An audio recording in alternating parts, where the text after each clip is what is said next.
അടിയന്തരാവസ്ഥയിൽ നിരവധി കുരുതികൾ നടന്നിട്ടുണ്ടെന്നും അതേക്കുറിച്ച് അന്വേഷണം നടത്തി സത്യം പുറത്തുകൊണ്ടുവരേണ്ടതുണ്ടെന്നും മുതിർന്ന മാധ്യമപ്രവർത്തകൻ അപ്പുക്കുട്ടൻ വള്ളിക്കുന്ന്. രാജൻ കേസ് പുറത്തുകൊണ്ടുവരുന്നതിൽ സുപ്രധാന പങ്കുവഹിച്ചയാളാണ് ദേശാഭിമാനി മുൻ അസോസിയേറ്റ് എഡിറ്റർ കൂടിയായ അപ്പുക്കുട്ടൻ വള്ളിക്കുന്ന്. രാജൻ കേസിന്റെ അന്വേഷണം കാര്യക്ഷമമായി നടത്തുന്നതിൽ EK നായനാർ മന്ത്രിസഭ വീഴ്ച വരുത്തിയെന്നും അപ്പുക്കുട്ടൻ വള്ളിക്കുന്ന് പറഞ്ഞു. വർഗീസ് വധക്കേസിൽ ശിക്ഷ വിധിച്ച കോടതി എത്രകാലം കഴിഞ്ഞാലും ഇത്തരം സംഭവങ്ങളിൽ പുനരന്വേഷണം നടത്തി നീതി നടപ്പാക്കേണ്ട ബാധ്യതയുണ്ടെന്ന് അഭിപ്രായപ്പെട്ടത് അപ്പുക്കുട്ടൻ വള്ളിക്കുന്ന് ചൂണ്ടിക്കാട്ടി. അടിയന്തരാവസ്ഥയിൽ നിരവധി പേർ കുരുതി കൊടുക്കപ്പെട്ടിട്ടുണ്ട്.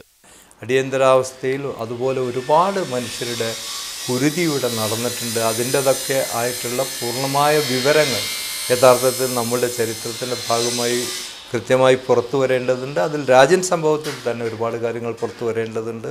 രാജൻ കേസിൽ AK ആന്റണി മുഖ്യമന്ത്രിയായിരിക്കെ പ്രഖ്യാപിച്ച അന്വേഷണം ഫലം കാണാതിരുന്നതിന് പല കാരണങ്ങളുമുണ്ടെന്ന് അപ്പുക്കുട്ടൻ പറഞ്ഞു. SP-യുടെ മുകളിലുള്ള DIG-മാരും IG-മാരും ആയിരുന്നു കേസിലെ പ്രതികൾ. അപ്പോൾ അത്തരമൊരു അന്വേഷണത്തിന് എത്രമാത്രം അത് തെളിവ് പുറത്തു കൊണ്ടുവരും. രാജൻ കേസിനെയും അടിയന്തരാവസ്ഥയെയും രാഷ്ട്രീയമായി ഉപയോഗിച്ചവർ അന്വേഷണം കാര്യക്ഷമമായി നടത്താൻ ശ്രമിച്ചില്ലെന്നും അദ്ദേഹം കൂട്ടിച്ചേർത്തു. ഞാനൊക്കെ വളരെ ആദരിക്കുന്ന EK നായനാരുടെ നേതൃത്വത്തിലുള്ള ഗവൺമെൻറ്റോ തുടർച്ചയായിട്ട് അത് നിർവഹിച്ചില്ല. സത്യം പുറത്തു കൊണ്ടുവരുന്നതിന് ആത്മാർത്ഥമായ ശ്രമം ഇന്നുവരെ ഉണ്ടായിട്ടില്ലെന്നും അപ്പുക്കുട്ടൻ അഭിപ്രായപ്പെട്ടു. Anil caramel, media 1, Kochi. അടിയന്തരാവസ്ഥ കാലത്ത് കാണാതായ രാജന്റെ മൃതദേഹം എന്തു ചെയ്തുവെന്നും അക്കാലത്ത് നടന്ന മറ്റ് പോലീസ് അതിക്രമങ്ങൾ എന്തൊക്കെയെന്നും ആയിരുന്നു മീഡിയ 1ന്റെ അന്വേഷണം. അതേ തുടർന്നുണ്ടായ റിപ്പോർട്ടുകളും അതിന്റെ പ്രതികരണങ്ങളും ഇന്ന് സ്പെഷ്യൽ എഡിഷൻ ചർച്ചയ്ക്കെടുക്കുന്നു. ഈ വിഷയത്തിൽ പ്രതികരിക്കാൻ നമുക്കൊപ്പം മുതിർന്ന അഭിഭാഷകൻ കാളീശ്വരം രാജ് കൊച്ചിയിൽ നിന്ന് ചേരുന്നു. മുതിർന്ന മാധ്യമപ്രവർത്തകൻ ഭാസുരേന്ദ്ര ബാബു തിരുവനന്തപുരം സ്റ്റുഡിയോയിലുണ്ട്. CPIML-ന്റെ പോളിറ്റ് ബ്യൂറോ അംഗം PJ ജെയിംസിനെ ടെലിഫോൺ ലൈനിൽ പ്രതീക്ഷിക്കുന്നു. ഒപ്പം പോലീസ് അസോസിയേഷന്റെ മുൻ പ്രസിഡന്റ് ജോസ് മാത്യുവിനെയും ടെലിഫോൺ ലൈനിൽ പ്രതീക്ഷിക്കുന്നു. ആദ്യം ശ്രീ കാളീശ്വരം രാജിലേക്ക്. ശ്രീ കാളീശ്വരം രാജ്, 38 വർഷം മുമ്പ് നടന്ന ഒരു സംഭവത്തെക്കുറിച്ചുള്ള വെളിപ്പെടുത്തലുകളാണ് വന്നിരിക്കുന്നത്. രാജൻ കേസിൽ രാജന്റെ മൃതദേഹം എന്തു ചെയ്തു എന്നറിയാമെന്ന് അന്നത്തെ മുതിർന്ന പോലീസ് ഉദ്യോഗസ്ഥർ പറയുന്നു. അവരത് ഇനി പറയില്ല എന്ന് ഉറപ്പിക്കുകയും ചെയ്യുന്നു. ഒപ്പം മറ്റു 2 പേരെ, ഒരാളെ കയത്തിൽ കെട്ടിത്താഴ്ത്തിയെന്നും മറ്റേയാളെ ലോക്കപ്പിലിട്ട് മർദ്ദിച്ചു കൊന്ന് കെട്ടിത്തൂക്കുകയായിരുന്നു എന്നും പോലീസ് ഉദ്യോഗസ്ഥർ തന്നെ പറയുന്നു. 38 വർഷത്തിന് ശേഷം ഇത്തരം വെളിപ്പെടുത്തലുകൾക്ക് എന്ത് പ്രസക്തിയാണ് നിയമപരമായി നമ്മുടെ മുന്നിലുള്ളത്?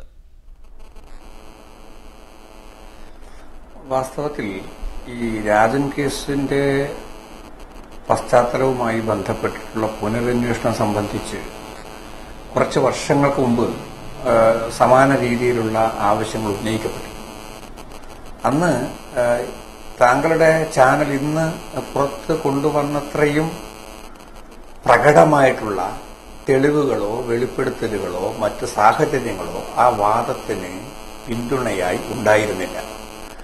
അന്ന് ഇത് സംബന്ധിക്കുന്ന പുനരന്വേഷണം നിയമപരമായി എളുപ്പമല്ല എന്നുള്ള ഒരു അഭിപ്രായമാണ് ഞാൻ പറഞ്ഞത്. വാസ്തവത്തിൽ അത് എന്റെ ഭാഗത്തുള്ള ഒരു തെറ്റായിരുന്നു എന്ന് ഇപ്പോൾ എനിക്ക് സമ്മതിക്കേണ്ടി വരും. കാരണം 2 ആണ്.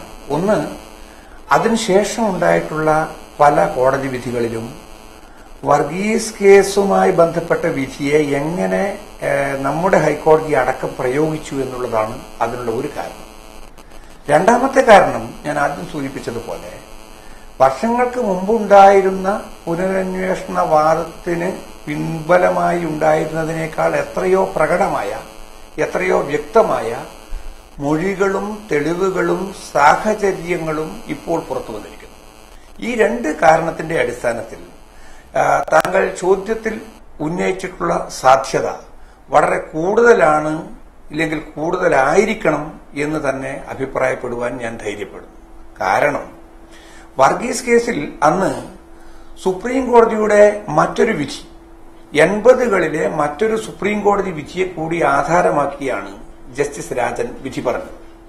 ആ സുപ്രീം കോടതി വിധിയിൽ പരാമർശിക്കപ്പെട്ടത് ഒരു ആത്മഹത്യയാണ് എന്ന് മുൻപ് കരുതിയിരുന്ന ഒരു കൊലപാതകം ആത്മഹത്യയായിരുന്നില്ല എന്ന് സൂചിപ്പിക്കുന്ന രീതിയിലുള്ള ചില പരാമർശങ്ങൾ ഒരു ഔദ്യോഗിക കമ്മ്യൂണിക്കേഷന്റെ ഭാഗമായി, ഒരു ഔദ്യോഗിക ആശയവിനിമയത്തിന്റെ ഭാഗമായി വന്നപ്പോഴാണ് രാജൻ കേസിൽ സുപ്രീം കോടതി ആ കേസിന് തിരിച്ചുവരാം താങ്കളിലേക്ക്. ശ്രീ ഭാസുരേന്ദ്ര ബാബു, നേരത്തെ അറിഞ്ഞു കേട്ടതിൽ നിന്ന് ഭിന്നമായി മറ്റ് ഒരുപാട് ക്രൂരതകൾ കൂടി അടിയന്തരാവസ്ഥയുടെ മറവിൽ നടന്നിരിക്കുന്നു എന്നുള്ളതാണ് ഇപ്പോൾ പുറത്തുവരുന്ന വിവരങ്ങളിൽ നിന്ന് ലഭിക്കുന്ന സൂചന. വ്യവസ്ഥാപിത രാഷ്ട്രീയ സംവിധാനങ്ങൾക്കോ ഭരണകൂടങ്ങൾക്കോ ഇതുവരെ ഇതേക്കുറിച്ച് യാതൊരു സൂചനയും ഇല്ലാതിരുന്നു എന്ന് കരുതേണ്ടതുണ്ടോ നമുക്ക്?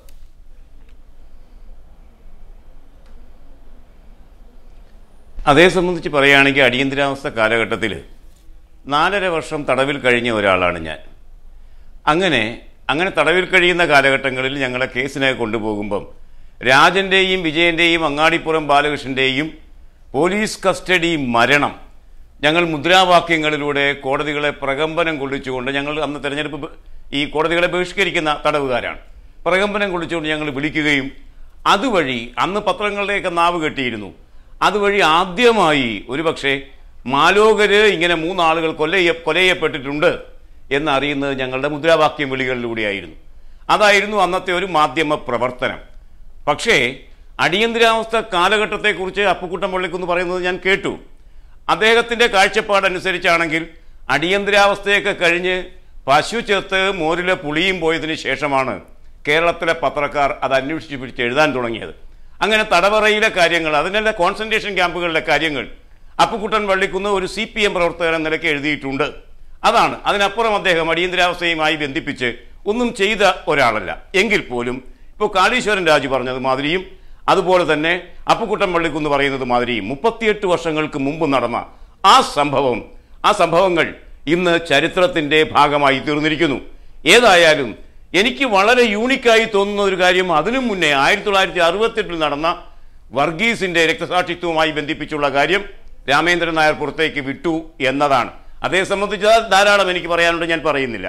എന്തായാലും കൊന്നയാൾ തന്നെ ഏറ്റുപറയുന്നത് വഴി ആ കേസ്, അതിൻ്റെ വിധിയും വിചാരണയും ഒക്കെ വഴിത്തിരിവായി. അന്ന് അതിന് നേതൃത്വം കൊടുത്ത ആൾ ഇപ്പോഴും ഇരുമ്പഴിക്കുള്ളിലാണ്. ശ്രീ ഭാസുരേന്ദ്ര ബാബു, രാജന്റെ മൃതദേഹം കണ്ടെത്താൻ കഴിയുന്നില്ല എന്നുള്ളതായിരുന്നു കേസിനെ പ്രതികൂലമായി ബാധിച്ച ഏറ്റവും വലിയൊരു ഘടകം. ഇത്രയും വർഷങ്ങൾക്ക് ശേഷം ഇങ്ങനെ ഒരു വെളിപ്പെടുത്തൽ ഉണ്ടാകുമ്പോൾ എന്ത് സാധ്യതയാണുള്ളത്? അവർക്കെതിരെ എന്ത് നടപടിയാണ് എടുക്കാൻ കഴിയുന്നത്? എത്ര കാലം വേണമെങ്കിലും ഭരണകൂട ഭീകരത എന്ന് പറയുന്നത് എത്ര കാലം വേണമെങ്കിലും മറച്ചു വെക്കാം, ആരെയും കൊല്ലാം, എത്ര കാലം വേണമെങ്കിലും അത് മറച്ചു വെക്കാം എന്നുള്ളതിന്റെ തെളിവുകളല്ലേ ഇന്നലെ വന്നത്? പാതകങ്ങൾക്ക് കാലഹരണമില്ല. എത്ര നാള് കഴിഞ്ഞും ഗൗരവതരമായ ഒരു തെളിവ് കിട്ടിയാൽ അത് പുനരന്വേഷിക്കപ്പെടുക തന്നെ ചെയ്യും. കോടതികൾക്ക് അത് ചെയ്യാനും അറിയാം. അതാണ് നമ്മൾ വർഗീസിന്റെ കേസിൽ കണ്ടത്. രാജൻ കേസുമായി ബന്ധിപ്പിച്ച് നമുക്ക് ലഭിച്ചിട്ടുള്ളത് രാജൻ കസ്റ്റഡിയിൽ കൊല ചെയ്യപ്പെട്ടു എന്ന് മാത്രമാണ്. എങ്ങനെ, എവിടെ വെച്ച് അദ്ദേഹത്തിന്റെ മൃതദേഹ സംസ്കരണം നടത്തി എന്നതിനെ സംബന്ധിച്ച് വിവരങ്ങൾ ലഭിക്കണമെങ്കിൽ നടത്തിയവർ തന്നെ ഏറ്റുപറയണം. നിങ്ങൾ പുറത്തേക്ക് കൊണ്ടുവന്നിരിക്കുന്ന ആ സ്റ്റോറി കണ്ട ഒരാളല്ല ഞാൻ. അത്തരം ഒരു സാഹചര്യത്തിൽ ആ സ്റ്റോറിയിൽ അതിൻ്റെ വിശദാംശങ്ങൾ ഉണ്ടായിരിക്കുകയും അതിന് ഉപോത്ബലകമായ തെളിവുകൾ ഉണ്ടായിരിക്കുകയും രാമേന്ദ്രൻ നായരുടെ കാര്യത്തിൽ എന്ന പോലെ തെളിവുകൾ ഉണ്ടായിരിക്കുകയും ചെയ്യുന്ന പക്ഷം അതും പുനർവിചാരണയ്ക്ക് എടുക്കപ്പെടും എന്ന് തന്നെയാണ് ഞാൻ കരുതുന്നത്. PJ James, CPIML polit bureau അംഗം, ഇപ്പോൾ ടെലിഫോൺ ലൈനിൽ ചേരുന്നു. ശ്രീ PJ ജെയിംസ്, അടിയന്തരാവസ്ഥ കാലത്ത് പീഡനങ്ങൾ അനുഭവിച്ച നക്സലൈറ്റ് പ്രവർത്തകരെ കുറിച്ച് അന്വേഷിക്കാൻ അന്ന് രാഷ്ട്രീയ സംവിധാനമുണ്ടായിരുന്നു. അല്ലെങ്കിൽ ഈ രാജന്റെ കാര്യത്തിലാണെങ്കിൽ ഈച്ചര വാര്യർ എന്ന മനുഷ്യൻ അദ്ദേഹത്തിന്റെ ശേഷിച്ച ആയുസ് മുഴുവൻ രാജനെ കണ്ടെത്താൻ വേണ്ടി വിനിയോഗിച്ചു. പക്ഷേ അങ്ങനെ അല്ലാത്ത കുറേ ആളുകൾ ഈ അടിയന്തരാവസ്ഥ കാലത്ത് പോലീസ് പീഡനത്തിന് ഇരയാകുകയും ഇല്ലാതാകുകയും ചെയ്തു എന്നതിന്റെ തെളിവുകളല്ലേ ഇപ്പോൾ പുറത്തു വന്നുകൊണ്ടിരിക്കുന്നത്? ഇതേ സംബന്ധിച്ച വസ്തുതകൾ ഇനിയും പുറത്തു വരാനിരിക്കുന്നതാണ്. അപ്പോൾ എനിക്കതേപ്പറ്റി കൂടുതലൊന്നും എനിക്കും ഈ പറഞ്ഞ പോലെ അറിഞ്ഞുകൂടാ. പക്ഷെ മനസ്സിലാക്കുന്ന ഒരു കാര്യം, ഇപ്പോൾ നമ്മുടെ ഈ ജനാധിപത്യ പ്രസ്ഥാനങ്ങള് അല്ലെങ്കിൽ നമ്മുടെ പൗരാവകാശ മനുഷ്യാവകാശ പ്രസ്ഥാനങ്ങളൊക്കെ തന്നെ ഇന്ന് ഇന്ത്യയില് അതിന്റെ ഒരു പരിമിതി, ഇതിപ്പോ രാഷ്ട്രീയ പ്രവർത്തനമൊക്കെയായി ബന്ധപ്പെട്ട കാര്യങ്ങളിലാണ് പലപ്പോഴും ഈ പോലീസ് അടിമത്തായി കസ്റ്റഡിയിലൊക്കെ തന്നെ കൊല്ലപ്പെടുന്ന അല്ലെങ്കിൽ ഇങ്ങനെ സംഭവിക്കുന്ന കാര്യങ്ങളെ പറ്റി അന്വേഷണം വരുന്നുള്ളൂ, അല്ലെങ്കിൽ പിന്നീട് പ്രക്ഷോഭങ്ങൾ വരുന്നുള്ളൂ. ഇവിടെ സംഭവിക്കുന്ന നിരപരാധികളായിട്ടുള്ള സംഘടിത പ്രസ്ഥാനങ്ങളുമായി ബന്ധമില്ലാത്ത, പ്രത്യേകിച്ച് ഏതെങ്കിലും ഒരു രാഷ്ട്രീയ പ്രസ്ഥാനവുമായി ഒന്നും ബന്ധമില്ലാത്തവരും ഭരണകൂടത്തിന്റെ ഏറ്റവും പ്രത്യേകിച്ചും ഇന്ത്യൻ ഭരണകൂടം ഈ ഒരു ഫാസിസ്റ്റ് ഘട്ടത്തിലൂടെ ഇന്ദിരാഗാന്ധിയുടെ ഫാസിവൽക്കരണത്തിലൂടെ കടന്നുപോയൊരു ഘട്ടത്തിൽ നിരവധി നിരപരാധികൾ ഒരുപക്ഷെ കൊല്ലപ്പെട്ടിട്ടുണ്ടാകാം. കാരണം ഇപ്പൊ ഈ ഭരണകൂടം തന്നെ അതിന്റെ ഇത്തരമൊരു സന്ദർഭത്തിൽ എല്ലാ ജനാധിപത്യ അവകാശങ്ങളും നിഷേധിക്കപ്പെടുന്ന ഒരു സന്ദർഭത്തിൽ പൗരാവകാശങ്ങളെല്ലാം നിഷേധിക്കപ്പെടുകയും കോടതി പോലും പോലീസ് ഭരണത്തിന് മുമ്പിൽ വിധി എഴുതേണ്ടി വരുന്ന ഒരു സന്ദർഭത്തിൽ സ്വാഭാവികമായും ഇപ്പൊ ജയിലിൽ തന്നെ വെച്ച് അവരെ ആ ഒരു സാധ്യത പോലും ഇല്ലാതാക്കുന്നതിന് വേണ്ടി ഒരുപക്ഷെ ഭരണകൂടം തന്നെ ഇത്തരം ഒരു സമീപനം സ്വീകരിക്കാൻ സാധ്യതയുണ്ട്. തള്ളിക്കളയാനാവില്ല. പല രാജ്യങ്ങളിലും അർജന്റീനയിലായാലും ചിലിയിലായാലും നമ്മൾ ഈ പട്ടാള ഭരണത്തിന്റെ കാലത്ത് നമ്മൾ പിന്നീട് അറിയുന്നത് നിരവധി നിരപരാധികൾ ഇങ്ങനെ ഭരണകൂടം ഉന്മൂലനം ചെയ്തതായിട്ട് പിന്നീട് റിപ്പോർട്ട് പുറത്തു വന്നിട്ടുണ്ട്. അപ്പൊ നമ്മുടെ ഇന്ത്യയിലും ഇത്തരം സാധ്യതകൾ നമുക്ക് തള്ളിക്കളയാൻ പറ്റില്ല. അപ്പൊ നമ്മളൊരു പ്രശ്നം, നമ്മുടെ രാജ്യത്തിന്റെ ഒരു പ്രധാന പരിമിതി, നമുക്കൊരു ജനാധിപത്യ അവകാശ പ്രസ്ഥാനം നമുക്കിന്നില്ല ആ രൂപത്തിൽ. ജെയിംസ്, കരുണാകരന്റെ ഏറ്റവും വലിയ ഭരണ നേട്ടമായി ചൂണ്ടിക്കാണിക്കപ്പെട്ടത് നക്സൽ വേട്ടയാണ്. ഉത്തരേന്ത്യൻ സംസ്ഥാനങ്ങളിൽ, ബീഹാർ പോലെയുള്ള ഉത്തരേന്ത്യൻ സംസ്ഥാനങ്ങളിൽ നക്സലിസം അതിന്റെ ഏറ്റവും മൂർധന്യത്തിൽ നിൽക്കുമ്പോൾ കേരളത്തിൽ ഇത്ര ശാന്തമായൊരു അന്തരീക്ഷമുള്ളത് കരുണാകരൻ അടിയന്തരാവസ്ഥ കാലത്ത് സ്വീകരിച്ച നടപടികൾ കൊണ്ടാണെന്നാണ് പറയുന്നത്. ഇതിനോട് CPM യോജിക്കുമോ? ഇതൊക്കെ ഇവിടുത്തെ ഭരണവർഗങ്ങളും ഇവിടുത്തെ അതായത് ഫാസിസ്റ്റ് നിലപാടുകളെ പിന്തുണയ്ക്കുന്ന ആളുകളും ഇവിടുത്തെ കോർപ്പറേറ്റുകളും ഇവിടുത്തെ സമ്പന്നന്മാരും ഒക്കെ തന്നെ ആശ്വസിക്കുന്ന കാര്യങ്ങളാണ്. ഇതിനൊന്നും വസ്തുതകളുടെ പിൻബലമില്ല.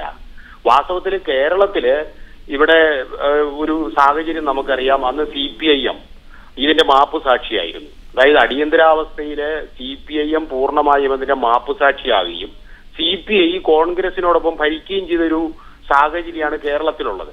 അപ്പൊ ഇന്ത്യയിലെ മറ്റ് പ്രദേശങ്ങളിൽ നിന്ന് വ്യത്യസ്തമായി കേരളത്തിൽ അന്ന് അടിയന്തരാവസ്ഥക്കെതിരായി സംഘടിതമായി അല്ലെങ്കിൽ പോലും അതിനെ അന്നത്തെ വിഭാഗീയത, അന്നത്തെ CPML പ്രസ്ഥാനത്തിന്റെ വിഭാഗീയതയൊക്കെ തന്നെ നമ്മൾ മനസ്സിലാക്കിക്കൊണ്ട് പറയേണ്ട ഒരു കാര്യം, അന്ന് ഇതിനെ ചേർത്ത് നിന്നത് CPIML ആണ്. അപ്പൊ അതിന്റെ ഭാഗമായിട്ടാണ് സഖാവ് രാജനും വിജയനും ബാലകൃഷ്ണനും രക്തസാക്ഷികളായത്. അപ്പൊ ഭരണകൂടം അന്ന് ഈ ചെറുത്തുനിൽപ്പുകളെ അങ്ങേയറ്റം ഭയപ്പെടുകയും ഭരണകൂടം നേരിട്ട അതിന്റെ ഏറ്റവും വലിയ ഒരു ഭയത്തിന്റെയും പ്രതിസന്ധിയുടെയും ഭാഗമായിട്ടാണ് ഈ കക്കയം ക്യാമ്പൊക്കെ തന്നെ രൂപം കൊള്ളുന്നത്. ശാസ്തമംഗലത്തും കക്കയത്തും ഒക്കെ തന്നെ ക്യാമ്പുകൾ രൂപം കൊള്ളുകയും അങ്ങനെ ഈ സഖാക്കളെയൊക്കെ തന്നെ ഉന്മൂലനം ചെയ്യുകയും അതുപോലെ തന്നെ നിരവധി സഖാക്കൾ പീഡിപ്പിക്കപ്പെടുകയും ചെയ്തത്. അപ്പൊ കരുണാകരൻ എന്ന് പറയുന്ന ഒരു ഭരണാധികാരി ഇവിടെ വ്യക്തമാണ്. കാരണം കരുണാകരൻ അന്ന് ഇന്ദിരാഗാന്ധിയുടെ വിശ്വസനായിരുന്നു. ഇവിടുത്തെ ഭരണവർഗങ്ങളുടെ അതിനുവേണ്ടി ഏത് ഹീനകൃത്യവും ചെയ്യാൻ മടിയില്ലാത്ത ഭരണാധികാരിയായിരുന്നു. പക്ഷേ ശ്രീ ജെയിംസ്, കരുണാകരൻ വീണ്ടും അധികാരത്തിൽ വന്നു. പൊതുവിൽ പറയുന്നത് ഇന്ത്യ മുഴുവൻ പുറംതിരിഞ്ഞു നിന്നപ്പോൾ, അടിയന്തരാവസ്ഥയ്ക്ക് പുറംതിരിഞ്ഞു നിന്നപ്പോൾ, അടിയന്തരാവസ്ഥയോട് പ്രതികരിച്ചപ്പോൾ കേരളം മാത്രം പുറംതിരിഞ്ഞു നിന്നെന്നാണ്. കരുണാകരൻ വീണ്ടും അധികാരത്തിൽ വന്നു. അത് അടിയന്തരാവസ്ഥയെ അംഗീകരിക്കുന്നു എന്നുള്ള തരത്തിൽ വ്യാഖ്യാനിക്കപ്പെട്ടിട്ടില്ലേ പലപ്പോഴും? അതാണ് കേരളത്തിന്റെ ഇന്ത്യയിലെ മറ്റ് പ്രദേശങ്ങളിൽ നിന്ന് വ്യത്യസ്തമായി കേരളത്തിന്റെ ഒരു എന്താണ് നമ്മൾ പറയുന്നത്, CPIM അതിലേറ്റവും അതിന്റെ ഒന്നാം പ്രതി ഇവിടുത്തെ കമ്മ്യൂണിസ്റ്റ് പാർട്ടികൾ എന്ന പേര് പറയുന്ന ആളുകളാണ്. കാരണം അന്ന് ഇന്ത്യയിലെ മറ്റ് പല പ്രദേശങ്ങളിലും അടിയന്തരാവസ്ഥയ്ക്കെതിരായി സംഘടിതമായ ചെറുത്തുനിൽപ്പുകൾ ഉണ്ടാകുകയും അല്ലെങ്കിൽ ഇപ്പൊ ജയപ്രകാശിന്റെ ഒക്കെ മുൻകൈയില് പ്രത്യേകിച്ച് ഇന്ത്യൻ ഭരണവർഗങ്ങളിൽ തന്നെ ഒരു വിഭാഗം ഇന്ദിരാഗാന്ധിക്കെതിരെ രംഗത്ത് വരികയും ചെയ്യും. അപ്പൊ ആ രൂപത്തിലാണ് ജനതാ പാർട്ടിയൊക്കെ തന്നെ അധികാരം. നന്ദി ശ്രീ PJ ജെയിംസ് പ്രതികരിച്ച